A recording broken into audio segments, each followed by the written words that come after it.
bike lanes thing. Okay. So I wanted a little bit of info about that. Sure. There's been a pretty strong reaction to it. Yeah, good. On both sides, I would say. Yeah, definitely on both sides. Mm-hmm. But maybe there is some questions that need to be answered, I guess, that have been coming across our Facebook page anyway, about cost and things like that. So what kind of budget was attached to this? Mm-hmm.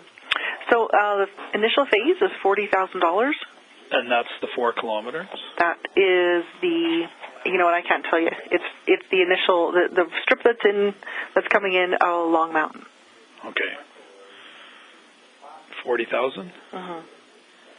And that's just, does that include wages and stuff, or is that? Correct. That is installed.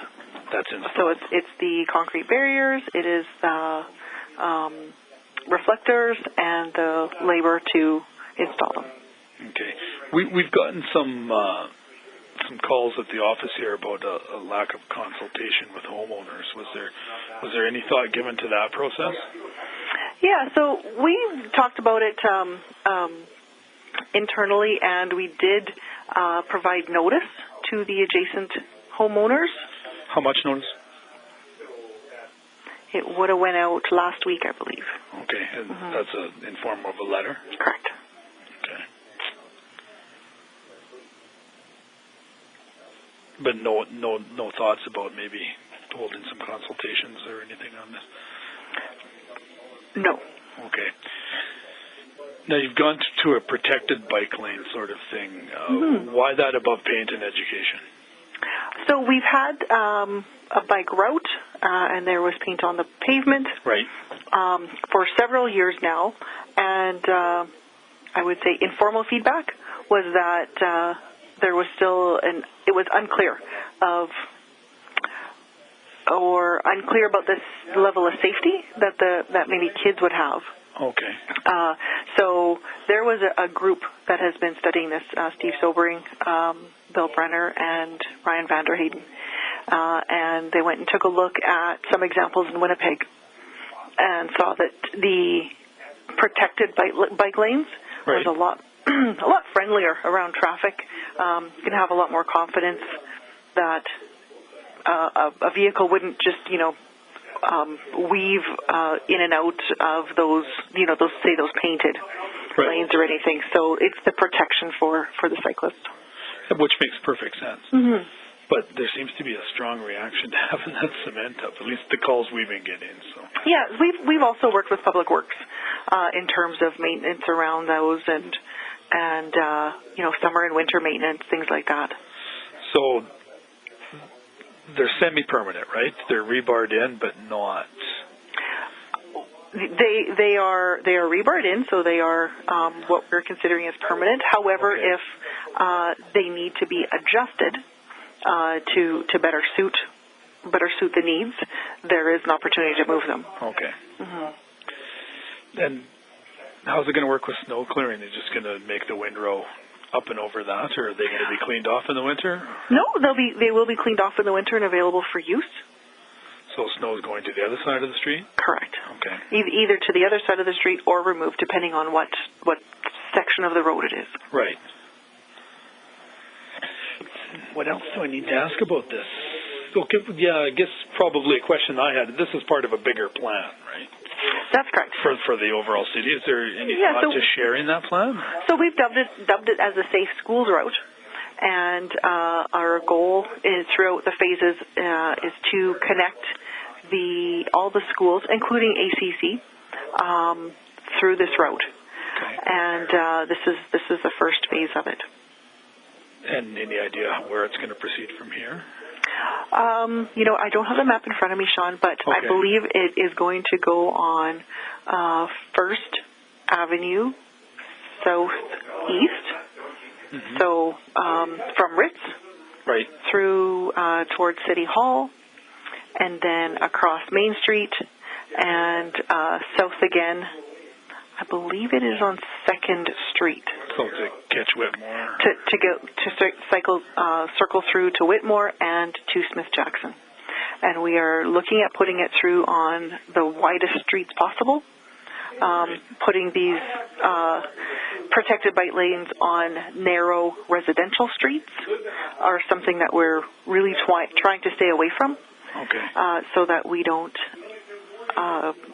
make any narrower streets even more narrow. Was there any consideration given to constructing something on boulevards, or was that just logistically? As we said with the first phase, this is what was decided. We're already talking about phase 2 being because there is no sidewalk on First Avenue. I've got to always get my directions here. First Avenue Southeast. That maybe a lane on the boulevard would be an opportunity for that. So it sounds like by coming by City Hall and the rec department and then over close to the hospital, you're connecting some of the bigger, not just schools, but some of the hub areas? That would be correct. Our initial goal was just for, to think about the schools, but creating connections to rec facilities and Main Street, that's another opportunity. The skate park. Right.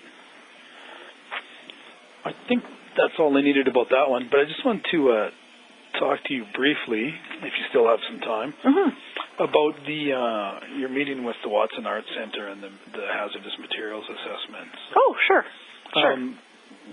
What's that process going to entail? So I do know that I don't want to steal any of the big Ask Committee's grand announcements or anything of right. future plans, but as part of regular building regulations, before doing renovations on buildings, especially older buildings, the regulations say that you need to do a hazardous materials assessment. So ahead of doing any more renovations at the Watson Arts Center, we wanted to provide that hazardous materials assessment for future contractors. Okay, so you're going to have contract somebody to come in and do this for you? That is correct. That is correct. Has that been tendered, or? So it is the Watson Arts Center is doing it. And the city will be funding it. They've been working with an architect, and the architect got a quote to do that, and so the Watson Arts Center group is working with the architect to get the assessment done. Okay, and what kind of money is attached to it? Less than $5,000. Oh, well, that's. And it's not that you're anticipating finding vast quantities of asbestos or anything in there? That's right. We are not anticipating that. However, we just need to know if there is and what needs to be done, if it needs to be abated before it is renovated. If it's in a spot that's not seeing renovations, what do we do with that then? And it's also, it's not just asbestos, but it could be other things that they'd be looking for. Yeah, that's right. That's right. I don't think I need any more on that. Anything else that we can talk about? Not a lot. We're just working on budget. Okay. Mm-hmm. When do you anticipate having a first draft of that done? Actually, the public hearing is scheduled for May 6th, and it's in today's paper. Oh, okay. Notice for that. So I think it's May 3rd at noon. It's out to the public. May 6th at the latest, then. May 6th is the public hearing, but May 3rd it's ready for public review. Oh, okay. Mm-hmm. Okay, good. I think that's about it. Have a good Turkey Day. You too. All right. All right. Thanks, Charlotte. Bye-bye. Bye.